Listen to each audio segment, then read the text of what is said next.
छुट्टी का दे रहा है, कोई ना 9 तक 5 का दे रहा है, ना हमारा 24 घंटे का दे रहा है। आज हड़ताल का चौथा दिन है। सरकार हमारी बातों को अनसुनाई कर रही है। ये सोच टॉयलेट का प्रबंध नहीं किया गया कि महिलाएं यहाँ हड़ताल पे हैं तो ये अस्थायी को टॉयलेट की यहाँ गाड़ी खड़ी की जाए। इस तनख्वाह के नाम पर सिर्फ 4,000 रुपये वेतन, मतलब इनकी काम की गुणना में आप आकलन करोगे तो आप इनको 50,000 रुपया तनख्वाह भी थोड़ी पड़ेगी।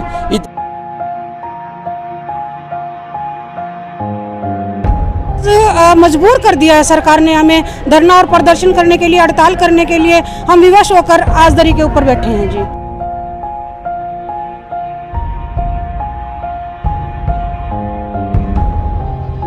दोस्तों, हिसार जंतर मंतर से आपको अपडेट कर रहे हैं। यहाँ आशा वर्कर हड़ताल पे हैं पिछले 4 दिन से।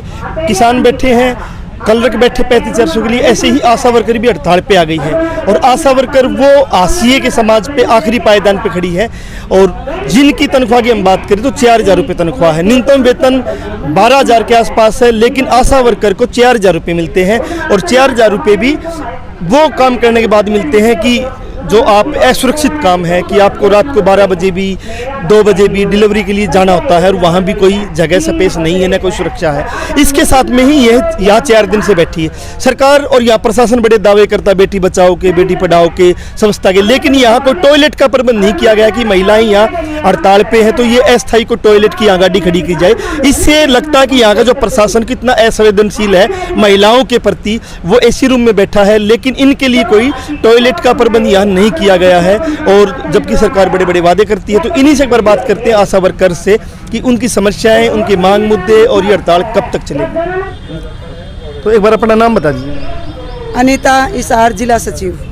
तो अभी कितने दिन आपकी हड़ताल को हो गए, क्या क्या मुख्य मांगे आपकी? आज हड़ताल का चौथा दिन है। सरकार हमारी बातों को अनसुनाई कर रही है। ये सोच रही है कि भी ये हड़ताल पे नहीं है तो वैसे ही बैठी हैं दरी बिछा के। उनकी कोई मनसाई ये नहीं है कि भी इनकी सुनवाई कर लें, ना हमारे डेलीगेशन से बात कर रही हैं। अगर सरकार का यही रवैया रहे तो हम बता देना चाहते हैं सरकार को, हमारी अनिश्चितकालीन हड़ताल होगी जिसका खामियाजा सरकार को ही भुगतना पड़ेगा। 4 दिन हो गए आपकी हड़ताल को, अभी तक कोई बातचीत हुई नहीं। तो इन 4 दिन में जो काम है जो आप लोग करते थे वो अब कौन कर रहा? हमने तो बिल्कुल स्टॉप कर रखा है। हमारा एएनएम ही कर रही हैं जो कर रही हैं पीछे से।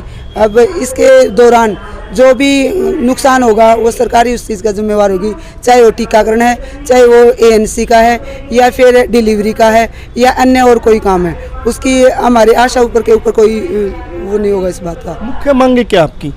एक तो 2018 का जो समझौता है, हमारा बार बार डेलीगेशन जाता है, उनको बोल देते हैं कि आपकी मांगे जायज़ हैं, कि आपकी लागू हो जाएंगी, वो अभी तक लागू नहीं किया। दूसरी भाई जो हमने मानदेय ये बोल रखा था कि हमें कर्मचारी का दर्जा मिलना चाहिए, वो नहीं दिया सरकार ने, कोई सुनवाई नहीं कर रही इसके ऊपर। और जो मतलब ESI जो भी NHM का पार्ट को जो सुविधा मिल रही है सरकारी, वो बेनिफिट आशा वर्कर को कुछ भी नहीं मिल रहे। ना आयुष्मान कार्ड का ये बोल देते हैं आशा वर्कर इसमें जुड़ी हुई हैं। बहुत सारी आशा वर्कर ऐसी बहनें हैं जो आयुष्मान कार्ड का हिस्सा नहीं बनी। कोई सेवा मतलब सरकारी जो सेवा हम जिसको बोलते हैं वो आशा वर्कर वंचित है उन चीज़ों से, है ही नहीं। तो मैम आपका नाम क्या? दर्शना देवी, पूरा प्रधान जिला की। क्या आप क्या कहना चाहोगे? मैम हड़ताल चली हुई है, सरकार सुन नहीं रही। हाँ जी, सरकार हमारी बिल्कुल भी सुनवाई नहीं कर रही है। हम 2018 से लेके वही मांग दोबारा मतलब रिपीट करते आ रहे हैं, लेकिन हमारी उन मांगों की कोई सुनवाई नहीं हो रही है। सिर्फ विभाग आश्वासन देता है कि आपकी फाइल आगे चली गई है, लेकिन वो अभी तक कहाँ पहुँची है ये नहीं पता। भी कब पहुँचेगी, कितने दिन और लग गए। अब देखो 18 से आपको 23 आ गया है, 5 साल हो गए हैं, अभी तक उसके पैर नहीं लगे या पर नहीं लगे। ये बात आज हम समझाना चाहते हैं सरकार को। इसीलिए हम दोबारा आज मजबूर कर दिया है सरकार ने हमें धरना और प्रदर्शन करने के लिए, हड़ताल करने के लिए। हम विवश होकर आज दरी के ऊपर बैठे हैं जी। मेरा एक और सवाल है कि सरकार आपकी मांगे सुने न सुने, हम देख रहे हैं आप यहाँ ना हिसार में खुले में आप पेशाब करना है, शौच जाना, तो आप जा रही हो, तो यहाँ कोई बाथरूम का प्रबंध नहीं किया प्रशासन ने? प्रशासन ने कुछ भी नहीं किया है। प्रशासन तो हमारी तरफ देख ही नहीं रहा है, ज्ञापन लेने के लिए भी नहीं आ रहा है। ये नहीं देख रहा है कि ये बेटियां बेटी है, ये बेटियां हैं। जहाँ पे सरकार एक नारा दे रही है कि बेटी बचाओ बेटी पढ़ाओ, वहाँ पे ये सरेआम आप देख रहे हो, आपको दिखाई दे रहा है कि बेटियों को खुले में मतलब जाना पड़ रहा है। तो ये एक शर्म की बात है आज इस प्रशासन के लिए। हम मतलब सहम करते हैं सरकार की और इस प्रशासन की। कमेंट मनोज भी हमारे साथ है जो CI2 के यहाँ के महासचिव है। तो कॉमरेड ये हड़ताल जो चली हुई है, कोई वार्ता हुई सरकार की? वार्ता तो 2018 में भी हुई थी, जो इनका मतलब सारी चीज़ों पर सहमति बन गई थी, लागू करने की बात थी, अब तक लागू नहीं हुआ। अब भी एक नेगोशिएशन जो 8 तारीख की हड़ताल की कॉल दी थी, उसके बीच में एक नेगोशिएशन हुई है, लेकिन उस नेगोशिएशन में तमाम आशा वर्करों को डराने और धमकाने का काम ज़्यादा किया गया। कोई भी मांग मुद्दों पर बातचीत ठीक ढंग से नहीं की गई। दूसरी जन की जो काम की जिम्मेवारी है जच्चा और बच्चा को सुरक्षित रखना, उसकी जिम्मेवारी के साथ साथ अनेकों प्रकार की और ऑनलाइन के काम इनके ऊपर थोपे जा रहे हैं। कोई सर्वे का और का अलग अलग तरीके से मतलब कई कैटेगरी के काम इनके ऊपर बोझ डाला जा रहा है। से ये BPL का है, कोई और है, इस तरह का आयुष्मान का है, ये अलग अलग से इन पर काम ऑनलाइन काम करने का दबाव बनाया जा रहा है। जो इनके डिलीवरी के टाइम जो जिस बच्चा को लेके आती हैं वहाँ हॉस्पिटल में बैठने के लिए इनकी जगह नहीं है। रात को आ गई किसी आशा वर्कर, अब किसी का तकलीफ होगी, रात को 12 बजे आ गई। अब 12 बजे आ गई, उसको तो चलो जच्चा को तो एडमिट करा दिया, अब आशा वर्कर कहाँ जाए?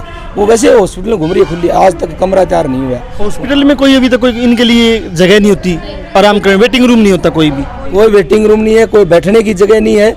ये वैसे बैठी रहेगी कुर्सियों के ऊपर पूरी रात भर, मतलब कोई सुरक्षा, कोई भी घटना भी घट सकती है ऐसी परिस्थितियों में। कोई अकेली आशा वर्कर बैठी है रात को 12 बजे, 1 बजे, 2 बजे, तो मतलब कोई बार बार मांग करने के बाद ये बिल्कुल लोकल स्तर की छोटी मांग है, वो चीज़ें हरियाणा में कहीं लागू नहीं हो रही। दूसरी जो है काम पक्का है, तो नौकरी कच्ची, मतलब काम आप इतना ले रहे हो।